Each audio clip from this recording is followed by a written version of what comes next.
Guys, मैं रौनक कुमार और आज हम पढ़ेंगे फ्रांस एब्लोइस मोनार्की। मतलब फ्रांस को एक टाइप से आप समझ सकते हो कि ख़त्म कर दिया गया और वो रिपब्लिक बन गया। ठीक है, उसके बारे में अब हम इस टॉपिक में बात करेंगे। और नेक्स्ट क्लास में आपको मैंने समझा दिया था सब कुछ। जहाँ पे भी डाउट आता है आप प्लीज़ कमेंट किया करो यार, प्लीज़, क्योंकि एक कमेंट से मुझे ये पता चलता है कि आपने मेरे वीडियो से कुछ पढ़ा, कुछ सीखा, तो मुझे आगे का वीडियो बनाने में फिर थोड़ा इंटरेस्ट सा लगता है, क्योंकि फिर लगता है कि नहीं, बच्चे देख ही नहीं रहे तो वीडियो क्या बना। ठीक है, तो थोड़ा कमेंट भी किया करो। अब पढ़ेंगे फ्रांस एब्लोइश, मतलब फ्रांस कैसे ख़त्म हो गया और मोनार्की कैसे एक टाइप से रिपब्लिक बन गया, उसके बारे में समझेंगे। ये इंटरेस्टिंग टॉपिक है। तो आता है रूलर्स ऑफ फ्रांस की बात। तो नेबरिंग कंट्रीज जो वरी थे by the development in France, France के डेवलपमेंट के बारे में थोड़ा सा टेंशन में थे। एक टाइप से आप समझ सकते हो कि किसी के, जैसे किसी का बच्चा होता है, उसके माँ बाप होते हैं, तो उसके माँ बाप थोड़े से परेशान होते हैं ना कि इसका डेवलपमेंट कैसे होगा। तो वैसे ही मतलब जो रूलर्स है फ्रांस के और जो नेबरिंग कंट्रीज थे वहाँ की, वो परेशान थी कि जो फ्रांस का कैसे डेवलपमेंट होगा उसके बारे में वो परेशान थी। उन्होंने बनाया था प्लान बनाया था कि वो ट्रुप्स को सेंड करेंगे। ट्रुप्स मैंने आपको लास्ट क्लास में बताया था, गन्स वगैरह, वेपन्स वगैरह बोला जाता है।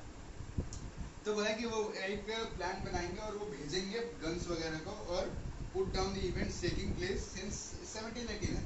तो उसको क्या करेंगे, पुट डाउन करेंगे और उस इवेंट को कब करवाएंगे, 1789 में।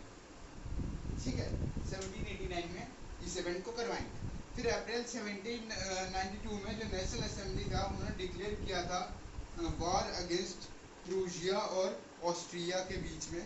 जो थाउजेंड ऑफ वॉलंटियर्स थे वो आए थे, केम फ्रॉम द प्रोविजन से आए थे ज्वाइन करने के लिए आर्मीज को। जो फिर उन्होंने देखा कि इट इज ए फाइट, वहाँ पे फाइट चल रहा था ऑफ द पीपल के अगेंस्ट में, किंग्स और नोबल्स यूरोप में। ठीक है, फिर क्या होता है, एक पेट्रियोटिक सॉन्ग बजता है, वॉलंटियर्स के द्वारा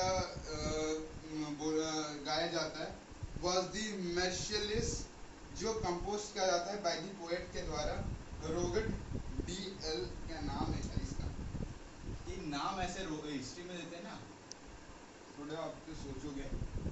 डी ई एल,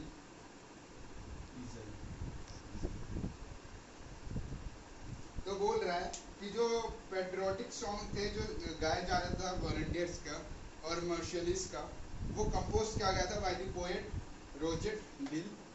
ठीक है, जो भी नाम है, ईजल वगैरह। इट वाज सung फॉर द फर्स्ट टाइम, पहली बार गाया गया था वॉलंटियर्स फ्रॉम मेरिजल्स। कोई जगह का नाम है, जगह का भी नाम लिख लो, फ्रॉम मर्जियल, मर्जियलिस। तो मर्जियलिस से गाया गया था। ठीक है, और ये मार्च बन गया था पेरिस में। तो it later become the national anthem of France. तो इसके कारण क्या हुआ, ये सब गाने के बाद फिर क्या बन गया, national anthem of the France, France का national anthem.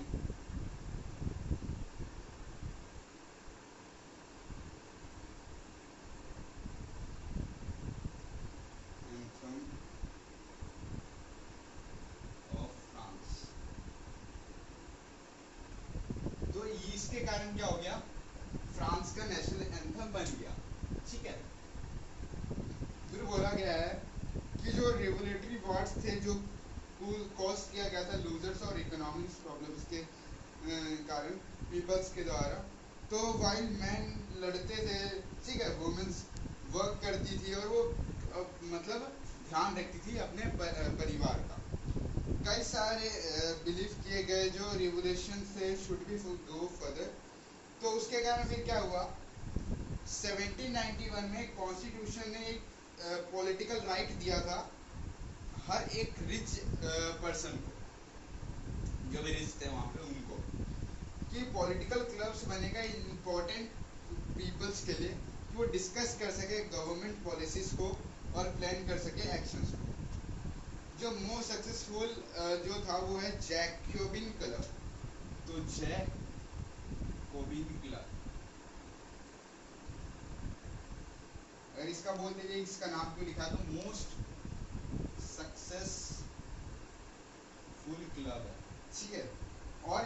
After the former ST Jacob convert हो गया था पेरिस में।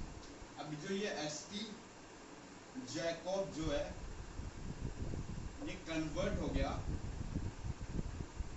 इसमें पेरिस में कन्वर्ट, ठीक है। फिर बोला गया वुमेन्स हु वर एक्टिव, जो वुमेन्स वहाँ पे एक्टिव थी उनको फॉर्म किया गया था खुद का क्लब्स, खुद का क्लब फॉर्म किया गया था। अब है the conventions newly elected assemblies, अरे बहुत बड़ा चैप्टर है, खत्म ही नहीं होता आखिर। आप मतलब पढ़ाने में लग रहा है ना कि कब खत्म हो गई चैप्टर, क्योंकि देखो बोर हो गए पढ़ाने में, आप भी पढ़ रहे हो मैं भी पढ़ा रहा हूँ, तो देखो पढ़ने में कुछ नहीं है, बोर सा लगता है, हिस्ट्री सबको बोर लगती है।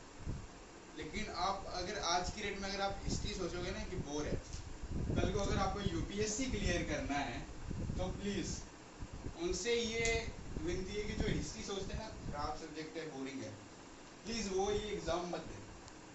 क्योंकि देखो यूपीएससी के लिए सबसे पहले अगर आपने हिस्ट्री ये सोच लिया ना खराब है, छोड़ो ना, टाइम पास सीधे, दिमाग खराब सब्जेक्ट है, तो यूपीएससी में तो आप बैठना ही मत, क्योंकि यूपीएससी में क्वेश्चन यहाँ से हिस्ट्री से भी आता है। फ्रेंच रेवोल्यूशन पढ़ा रहा हूँ, फ्रेंच रेवोल्यूशन के बारे में पूछ देंगे, ठीक है।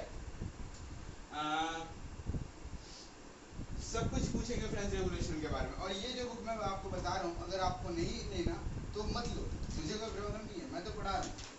अगर कल को यूपीएससी में जाते हो तो आपका एक बुक से काम चल जाएगा और आपको सब कुछ इसमें प्रोवाइडेड है। आप बुक में क्या करोगे, बुक में पूरा चैप्टर पढ़ोगे, सब कुछ समझोगे? नहीं, यहाँ पे ऐसा नहीं चलता। यहाँ पे आपको नोट्स प्रोवाइडेड है, आप नोट्स को पढ़ोगे, आप नोट्स को समझोगे, फिर आपके आगे क्वेश्चंस दिए जाएंगे, क्वेश्चंस आपको खुद सॉल्व करना है। जो क्वेश्चन के आंसर्स नहीं मैच हो रहे हैं उसको आप पीछे से देख सकते हो कि आंसर क्या बताया गया है, उस क्वेश्चंस को आप आंसर लिख सकते हो। तो हिस्ट्री का मतलब ये नहीं है कि boring subject, it's a very good subject for those student who say that history is like a boring subject. So please don't make the history like a boring subject, okay. Make the history like a interesting subject. If any person who make the history interesting ना, so they achieve good marks in history. और जो बच्चा ऐसा सोचता है ना history सबसे बेकार है, वो तो हट जाओ, क्लास से ही हट जाना।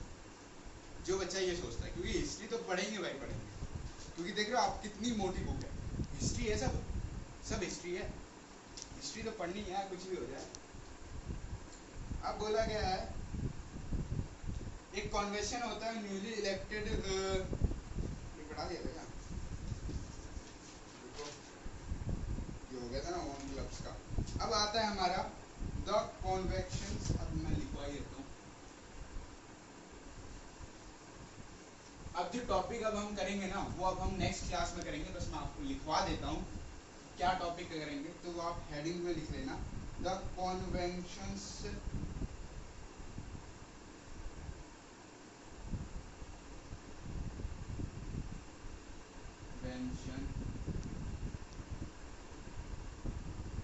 Newly elected assembly.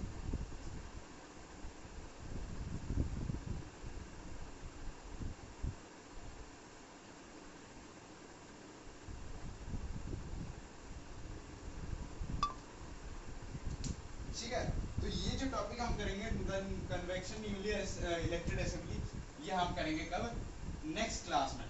तो see you in next class, thank you.